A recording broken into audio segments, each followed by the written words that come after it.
O objetivo desse treinamento é apresentar o bloco K do SPED ICMS e IPI, sua obrigatoriedade, o cronograma de implantação e seus impactos. Nosso foco e exemplos citados são com base na legislação vigente do Estado de São Paulo. Você sabia que mesmo para atacadista há informações mensais obrigatórias no bloco K? SPED significa Sistema Público de Escrituração Digital e é um grande projeto do governo federal para gradativamente transferir todas as escriturações contábeis, trabalhistas, previdenciárias e fiscais de meio físico em papel para arquivos digitais. A finalidade é aumentar a capacidade do fisco de cruzar dados com maior eficiência e precisão, reduzindo a evasão fiscal, a sonegação, os crimes tributários e aumentando a arrecadação de impostos. O termo público indica justamente que esses arquivos ficam disponíveis de forma direta para órgãos de fiscalização, mas não de forma aberta ou disponível à vontade. Todos são codificados e criptografados e só podem ser analisados por intermediação humana a partir de ordem de fiscalização, expedida por uma autoridade que tenha poder para tanto. Porém, os cruzamentos eletrônicos de dados, por serem automáticos, são efetuados internamente pelos sistemas do governo, e apenas em caso de irregularidades detectadas ou suspeitas é que se abrem ordens de fiscalização. Todo mundo sempre ouve falar em malha fina do imposto de renda, e ninguém gosta nem de pensar em cair nela. A malha fina existe porque o governo consegue cruzar rapidamente informações das pessoas físicas com as fontes pagadoras e com as despesas declaradas. No caso das empresas, essa situação é muito mais complexa, já que envolve massas de dados muito maiores. Mas com o SPED e sua alta capacidade de cruzamento, o governo já possui um processo muito similar ao da malha fina do imposto de renda para as pessoas jurídicas, onde qualquer erro ou omissão pode ser pego rapidamente, gerando notificação ou multa. O número de documentos em formato digital é cada vez maior e os informativos também estão passando para o formato digital, de modo que a malha fina para as pessoas jurídicas já é uma realidade. O foco desse treinamento está contido na EFD ICMS IPI, que é a escrituração fiscal digital do Imposto de Circulação de Mercadorias e Serviços e do Imposto de Produtos Industrializados. Essa escrituração é basicamente a mesma que há dezenas de anos é exigível de qualquer empresa comercial ou industrial, composta dos livros de entrada, saída, inventário e apuração de ICMS e IPI, além dos livros de controle do SIAP e do controle de produção de estoque e outras informações de interesse do fisco. A versão digital desses livros que compõem a EFD é bastante similar, onde são lançadas todas as notas fiscais e outros documentos da empresa e apurados seus impostos. A diferença é que, por ser digital, qualquer erro, por menor que seja, é mais fácil de ser detectado, e uma vez transmitido, qualquer alteração vai depender de retificação do arquivo enviado, inclusive com a necessidade de autorização do fisco para retificar, dependendo do prazo decorrido. Lembrando que, apesar do SPED ser bem completo, alguns informativos ainda não foram extintos, como a GIA do Estado de São Paulo, gerando prestação de informações redundantes e que a retificação de qualquer um deles reflete nos outros.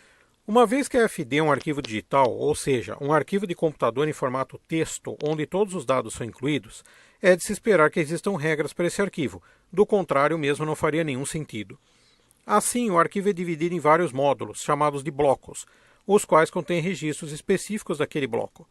Temos, por exemplo, o bloco 0, onde são informados os registros que identificam a empresa, o período de escrituração e outras características de tributação e apuração. Esse bloco tem muita importância nesse nosso treinamento, porque é nele que se declaram os registros de itens da empresa, além de fichas técnicas e conversões, que vamos ver adiante. Outros blocos têm funções de demonstrar a apuração dos impostos, as notas recebidas e emitidas, documentos de transporte e o inventário da empresa. Esse treinamento está focado especificamente no bloco K, que é a versão digital do Registro de Controle de Produção e Estoque. E o que é isso? É um conjunto de registros que mostra como a empresa industrial produziu seus produtos, ou como o atacadista manteve seus estoques controlados. Mas então a indústria vai abrir seus processos industriais, seus custos de produção? Não. No bloco K, por enquanto, são apresentados apenas registros que explicam o fluxo de partes, materiais e produtos dentro da empresa, pela ótica das ordens de produção. Nenhum valor é declarado no mesmo, e nenhum processo ou descrição de método industrial é indicado. Até existirem registros no layout que tratam dessas informações, mas por hora não são exigidos. Antes de discutirmos as características específicas do bloco K, precisamos discutir como é a classificação dos itens, dos estoques, na visão do SPED. Inicialmente, é preciso entender que essa classificação existe para permitir a correta identificação da função de cada item nos processos, e além disso, influi diretamente na forma como cada item é declarado e as obrigações decorrentes disso. Também interfere na possibilidade de tomada de crédito e em outros itens de tributação, por isso é fundamental classificar de forma correta. Inicialmente, temos um produto para comercialização, que são aqueles que a empresa compra para revender, sem efetuar nenhuma alteração, nem mesmo troca de embalagem. Da mesma forma que foi comprado, será vendido, caracterizando uma operação tipicamente comercial. Em seguida, temos as matérias-primas, as quais somente indústrias podem declarar, já que são itens que serão transformados em outros itens. De forma primária, não serão vendidos na mesma forma em que foram adquiridos. Temos ainda as embalagens, que é tudo o que se utiliza para acondicionar o produto, mas não faz parte dele, como caixas, sacos, fitas adesivas e outros itens que sejam usados para proteger ou transportar o produto. Aqui se encaixam tanto as embalagens usadas para o cliente levar sua mercadoria embora, por exemplo, uma sacola de mercado, como as embalagens que a indústria usa para acondicionar seus produtos na linha de produção, por exemplo, uma garrafa de refrigerante. As descrições a seguir tratam de dois itens que caracterizam a atividade industrial: os produtos em produção e os acabados, que são aqueles itens que ou estão no chão de fábrica sendo produzidos, ou estão prontos para ser vendidos, mas que foram produzidos pela empresa declarante. Não se pode confundir produto acabado com mercadoria para revenda, já que um foi produzido pela empresa e o outro foi comprado pela empresa. Para esses dois códigos, 3 e 4, é que será obrigatória a ficha técnica desses itens. Depois temos o conceito de subproduto. Um subproduto para fins de SPED é aquilo que é fruto do processo produtivo, mas não é produto da empresa, ou seja, é a sucata. Vamos pensar numa fábrica de cadernos, por exemplo. A fábrica compra papel e produz cadernos.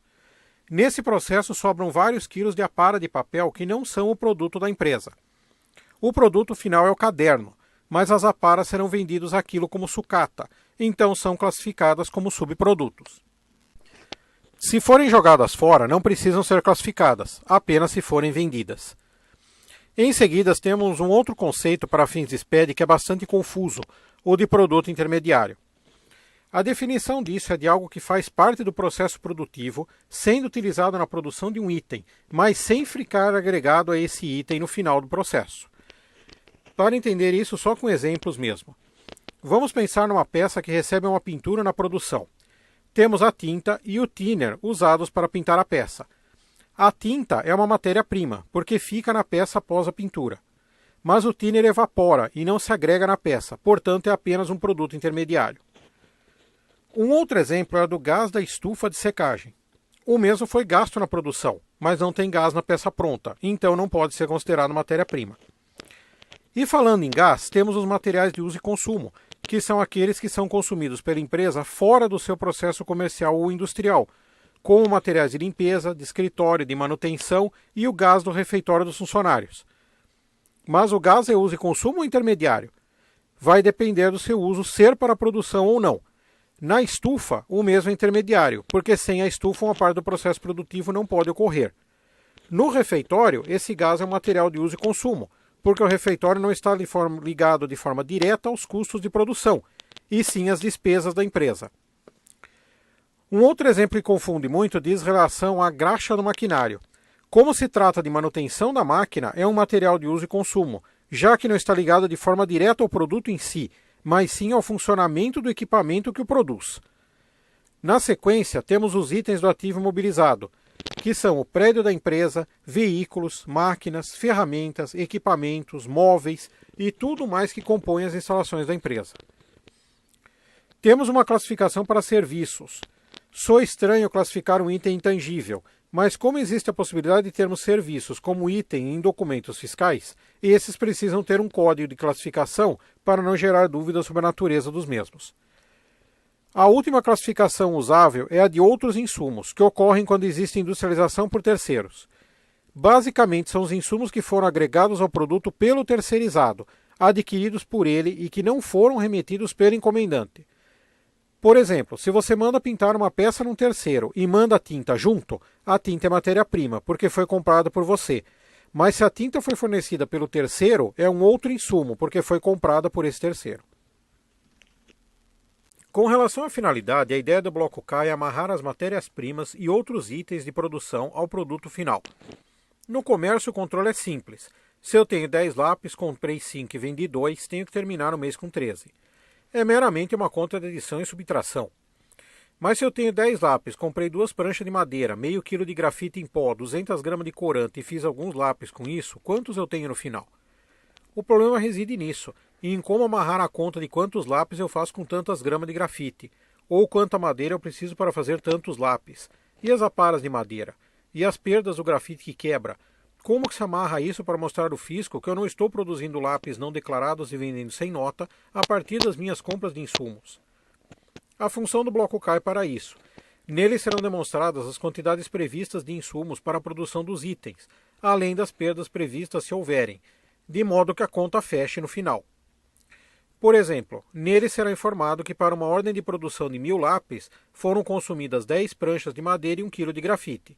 Na ordem de produção seguinte também, e assim sucessivamente, de forma que se consegue estabelecer os estoques iniciais e finais de lápis, pranchas e grafite com uma relação direta entre os itens que fecha a conta no final, provando não existir descaminho de mercadorias. No momento, você que é atacadista deve estar se perguntando: ok, e o que eu tenho a ver com essa obrigação se eu não sou indústria? A questão é que o bloco K, apesar de ser um demonstrativo do controle de produção, também é um demonstrativo do estoque. E o ajuste CNF que determinou a implantação do bloco K o estendeu também para os atacadistas. O motivo é simples: maior controle sobre as operações, principalmente as de larga escala. Assim, os atacados entram na obrigação para auxiliar no controle do fluxo de informações de materiais recebidos e utilizados pelas indústrias. Os atacadistas precisam apenas informar os estoques mensalmente, não havendo necessidade de valores, apenas as quantidades.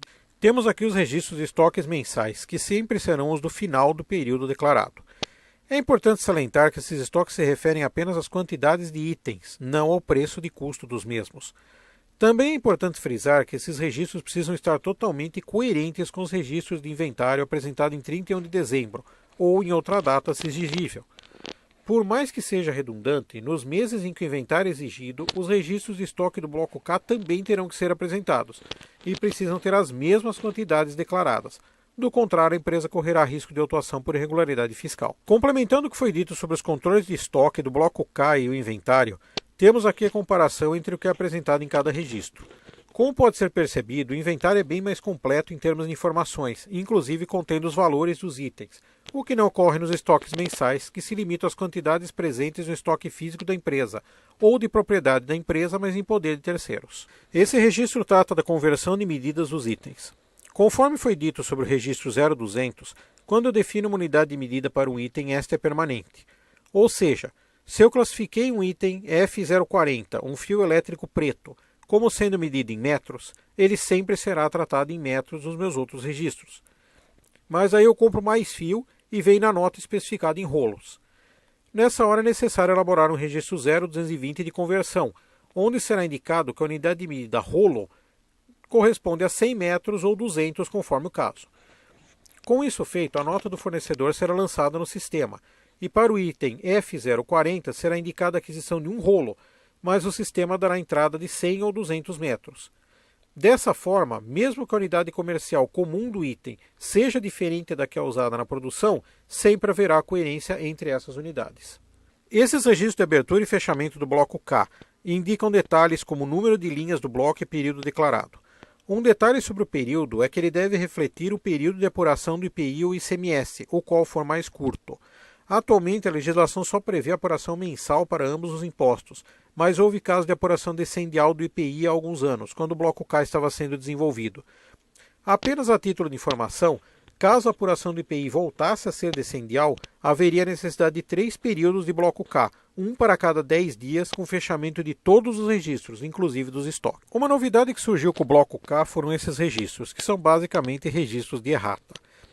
É preciso entender que quando se apresenta a FD, ICMS e IPI, a mesma está completa e fechada. Qualquer registro que precise ser alterado demanda uma retificação e reapresentação completa do arquivo do mês. inclusive podendo depender de autorização do fisco para essa retificação. Porém, devido à complexidade do bloco K e aos percalços que as empresas vêm tendo para a implantação, o comitê gestor percebeu a necessidade de se incluir registros de errata, que permitem ajustar erros do bloco K sem a necessidade de se ajustar o arquivo inteiro. Isso não significa que será possível ficar efetuando ajustes a qualquer momento, mesmo porque esses ajustes vão chamar a atenção do fisco. Além disso, só é possível utilizá-los para corrigir períodos que ainda não fecharam inventário. Normalmente, o inventário é anual fechado em dezembro, o que significa que esse registro só pode ser usado dentro do ano nesse caso.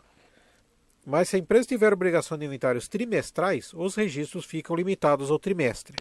Assim, é necessário cuidado no uso dessa possibilidade. Como a FD, ICMS e IPI é uma versão digital dos livros de registros de uma empresa, a mesma constitui a escrituração fiscal dessa empresa. Assim sendo, a falta da FD pode acarretar multa por falta de escrituração. Cada livro digital tem suas previsões legais de preenchimento e multas em caso de atraso ou não entrega. Mas, no geral, são multas aplicadas em percentuais sobre as operações da empresa no período declarado. Além disso, como expede o informativo controlado pela Receita Federal, existem previsões de multas federais por atraso, além de multas por omissão ou inexatidão de dados informados. Por isso é fundamental que os arquivos sejam gerados de maneira exata e no prazo, e validados antes da transmissão. Como vimos, o bloco K é uma questão complexa que envolve todos os participantes dos processos industriais e comerciais da empresa. Os cadastros precisam ser revisados, os sistemas devem ser atualizados se necessário e alimentados com informações corretas para a geração dos arquivos. Deve ser implantado o máximo possível de automatização dos sistemas de geração e controle, de modo a reduzir falhas humanas nos processos. Sua empresa merece um sistema de gestão que lhe auxilie nessa questão, não só para atendimento dessa exigência fiscal, mas também para a geração de relatórios gerenciais que irão auxiliar na tomada de decisões e gestão da sua produção e estoque. O bloco K não é só uma obrigação fiscal, é uma oportunidade para a sua empresa detectar falhas de processo e eventuais melhorias possíveis, então a mudança de cultura interna é necessária. A chegada dessa nova obrigação trouxe uma nova realidade para todos, e todos terão que se adaptar a essa realidade. O Grupo Fatos está pronto para lhe dar suporte no que for preciso sobre o bloco K. Conte conosco. Com isso, vimos a importância do bloco K para a sua empresa. Se você gostou do vídeo, não deixe de se inscrever no canal, deixe seu like e ative o sino para receber nossos próximos vídeos. Até a próxima!